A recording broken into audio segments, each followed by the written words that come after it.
Random thought. What do you think it's like to be a clock? Like, imagine being that guy and having your hands passing in front of your eyes constantly. And even if they moved at a normal speed, there would be entire minutes where your vision's being obscured by your mustache. Probably wouldn't be a very fun existence. Although you do get to make noise with your bell. Anyway, hello everyone! Welcome back to this game.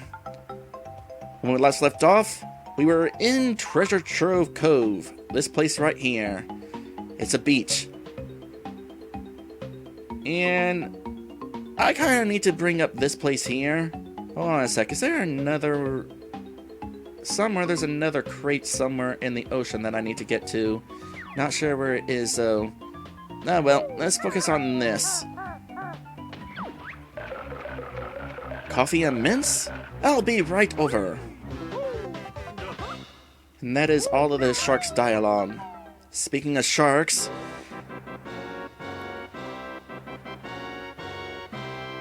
This place here is Shark Food Island. Under normal circumstances, this island is supposed to be deep in the ground, with the only visible part being the very tip with the shark food sign. There was supposed to be some way built in to get into this cave, basically using a feature called Stop and Swap. The gist of it is that for the sequel of this game, they were going to have secrets that you can get by swapping out this game with its sequel. And basically, the Nintendo 64's memory, it still holds a little bit of memory whenever you turn the game off. So if you're fast enough, you would be able to get the game swapped and their memory would still be there, so that the game you swapped to would know that, hey, you just swapped from the other game. And you would use that feature in order to unlock stuff. In fact, if I go to view totals, here's the stuff I'm talking about. Well, as it turns out, that trick doesn't work because Nintendo wound up releasing a revision of Nintendo 64 that basically made that little trick impossible because it doesn't hold the memory as long. So they had to drop the feature before the sequel's release. However, there were some secret codes that you could input in order to unlock this stuff, which is why I have them. And apparently, the secrets, once you acquire them for all save files. It's despite my best efforts, I have not been able to unobtain the stop and swap items. Now, in the Xbox releases, they re-implemented it since your games are saved to the hard drive. So that's kind of neat. It doesn't unlock very great stuff, though, in the Xbox versions. Basically, a new profile picture and also stuff in Banjo-Kazooie nuts and bolts. And I don't know if I'm ever going to play that game. Just letting you know. Maybe as a blind playthrough someday in the far future. We'll see. Anyway, how about we deal with this guy over here now, shall we?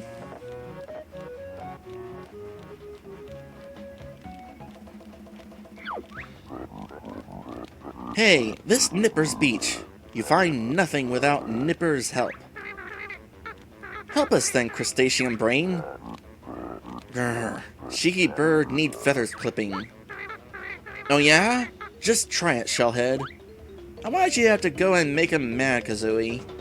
Now we have to fight this boss. Pretty much the first real boss of the game. Although, kinda simple. Honestly, most of the quote-unquote bosses in the game, there isn't a whole lot to them. Although you do kind of need to be a little quick on the draw with this. And that's that. Boss defeated. Alright, let me grab this real quick. I think there's something on top of his shell. No. But there is stuff inside.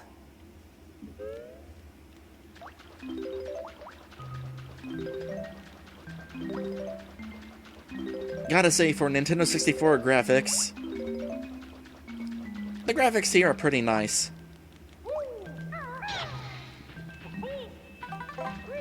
That was unfortunate. And now is fortunate.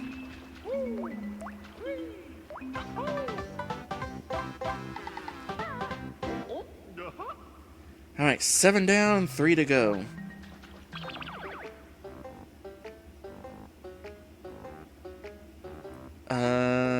Also, 9 more notes. Oh, and how many more Jinjos? 1 Jinjo, and I know where it is. Stripeback says the inside of the shell spirals a different way from the outside. I have honestly never noticed that. That's so weird. But yeah, you're completely right. I mean, never mind the fact that the inside of the shell is larger than the outside of the shell. That's just video game logic. I was hoping that I would be able to take off before you got to me.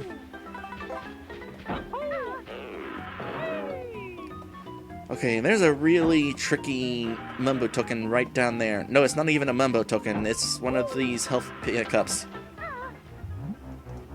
I'm gonna get bit. Lovely.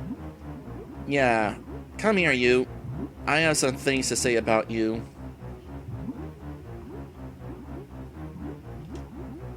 But don't come too close, please.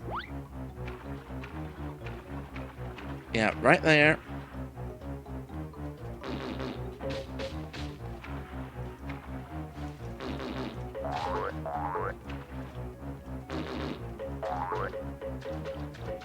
No, no, no, no, don't leave. Come here. Come here, you. Oh, great. Where did you spawn? You're there. Okay. I can totally, theoretically handle you being there.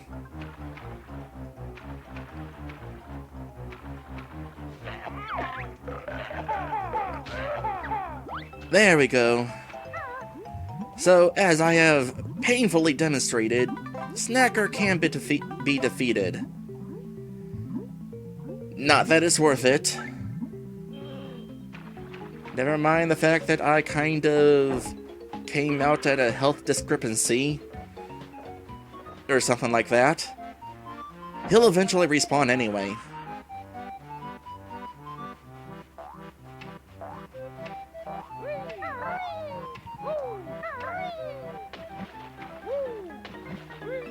Okay, I want this while I have the time. And there's still another honeycomb piece somewhere out in the wild. In the blue yonder, and that sort of thing. So I'm gonna try to hunt for it now.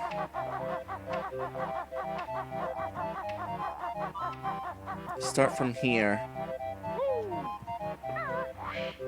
And I'll do it from the air so that I don't have to worry about swimming around and having Snacker spawn on top of me. So here's Shark Food Island. Let's get a look at that sign, by the way.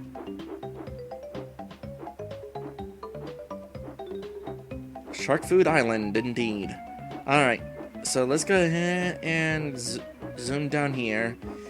There's gonna be a crate that'll just randomly spawn somewhere. This is one of those instances where the Xbox version's higher draw distance is certainly an improvement. It is out here, right? Unless I'm thinking of something else. Maybe I'm just thinking about the life. Fairly certain, though. Oh wait, there it is! Knew it! Alright, land and head back to the ship. By the way, landing is kind of a pain, because you've got a whole lot of drift even if you're trying to aim down to the ground, so who knows where you'll wind up landing. The best way to land is to stomp. But even then, don't stomp from too high or you'll take a lot of fall damage.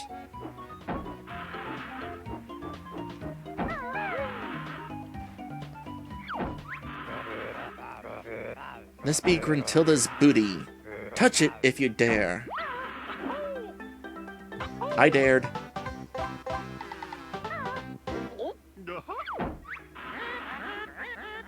That golden treasure was for me. Now harder still, the game will be. Fourth wall. By the way, weird thing. The treasure box opens and closes faster during the zoom in when you grab the jiggy. Kind of weird, that.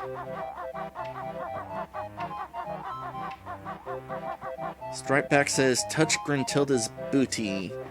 You know what? I changed my mind. I don't want to do that.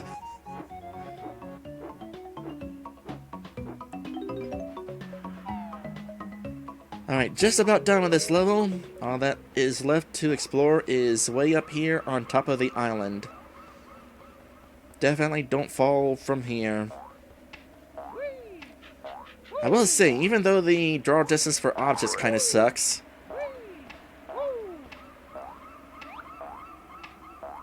at least you can see the scenery from here, up here.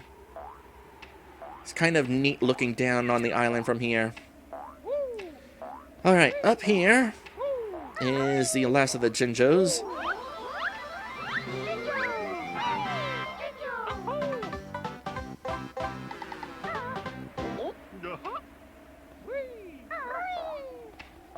Also a nice touch that since we're so high up, the music's faded out. And we just got the sound of wind. That's a shortcut. But I want to come this way because there's notes. 5 more.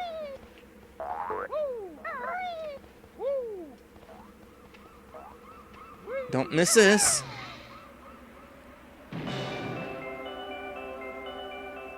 Every level has one of these buttons that reveals a Jiggy in Gruntilda's lair.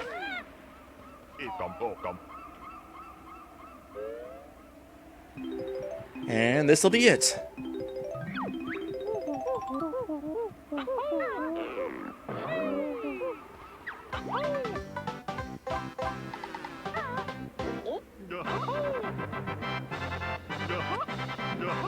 And with that, I'm pretty sure this level is complete.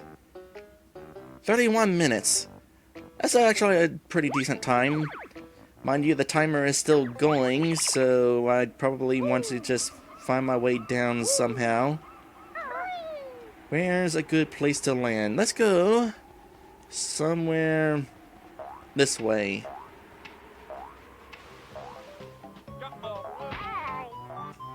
I missed the water. Didn't really intend to miss the water. That was a painful mistake. Should have went on the other side. Oh well, there's health over here.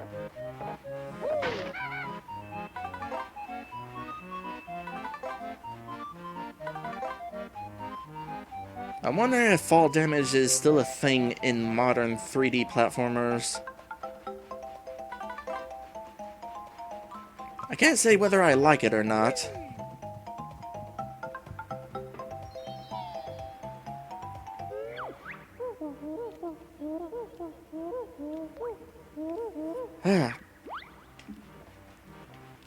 So, that is the end of that level. Your hitbox is really big, dude. Health over here. Just wanted to check. And that cannon shot out a Jiggy right over here.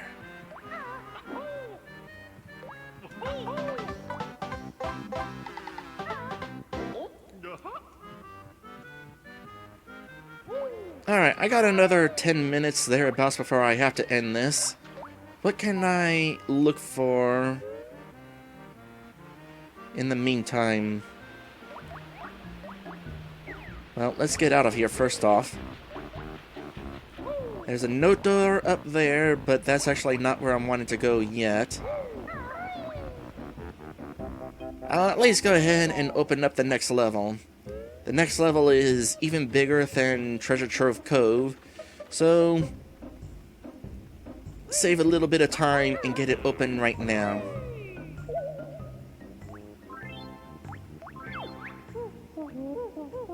If you want to place all your pieces into the picture, just press Z.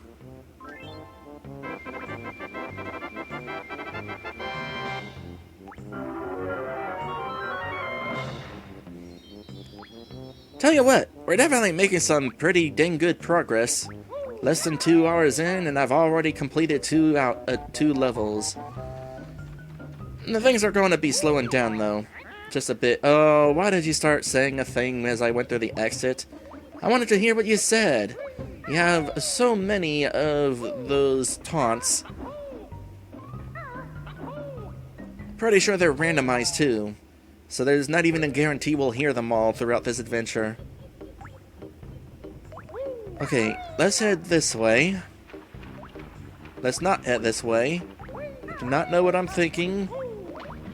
I'm thinking of this. This is what I'm thinking of. That'll allow us to reach Clinker's Cavern. But there's some other stuff I can grab first. For example, another switch right here. Or button, what have you.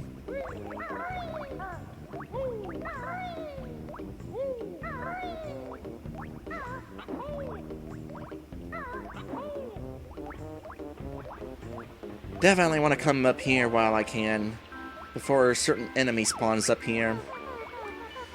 Grunty wears a reinforced girdle under that repulsive dress of hers. Okay. She's also got this nasty pet dog whose name is Big Necka. That's a fun name. We never do see this dog, though. My sister sings in her own band, Grunty and the Monster Mob. They're awful.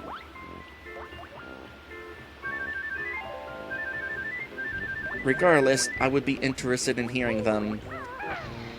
In fact, we need to have a band competition between Grunty and the Monster Mob and Banjo-Kazooie, Tutti, and Mumbo.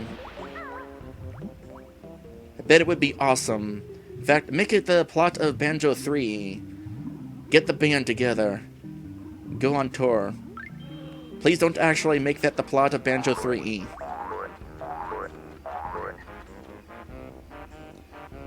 You know what? I could totally open this up now, too, while I'm at it. Sure, save some time.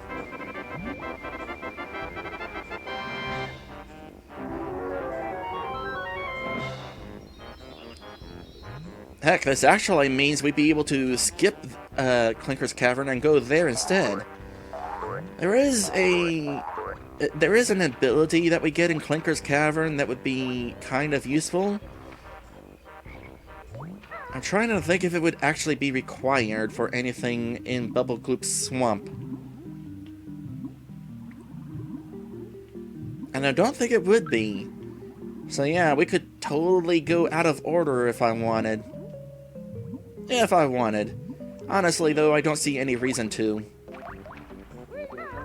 Boy, that was some camera movement just then.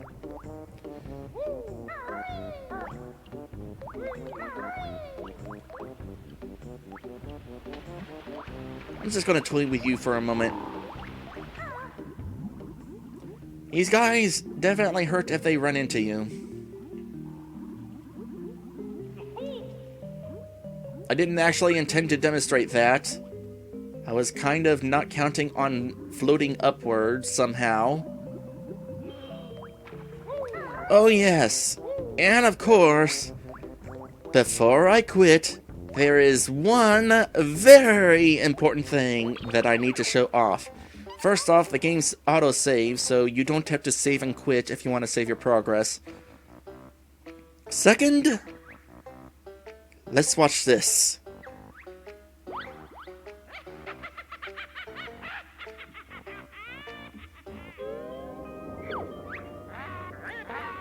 Banjo's game ends in my tower. Turn it up, I need full power. Yes, your grunty ship. Transformations soon be complete. Help me, Banjo! I feel all funny. Bear and Bird finished. Grunty wins!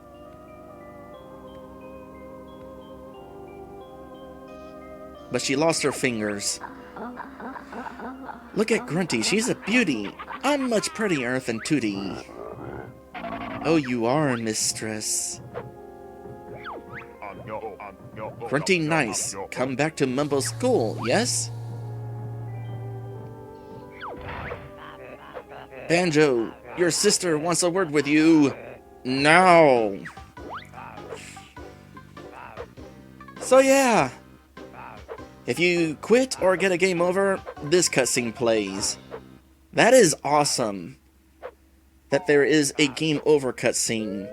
That is not a very common thing in video games. The only other game that does this like this that I can think of is Donkey Kong 64. And of course, Chrono Trigger has a certain cutscene if you lose to the final boss. But that's still a kind of a neat thing. And too bad they don't do it in this game's sequel, Banjo-Tooie. I mean, you still get a game over message whenever you quit the game, but that's it. There's no cutscene associated with it. Anyway, I would continue and start Clanker's Cavern, but because of the whole note situation and notes having to be collected all in one go, it's best that I go ahead and kind of quit now.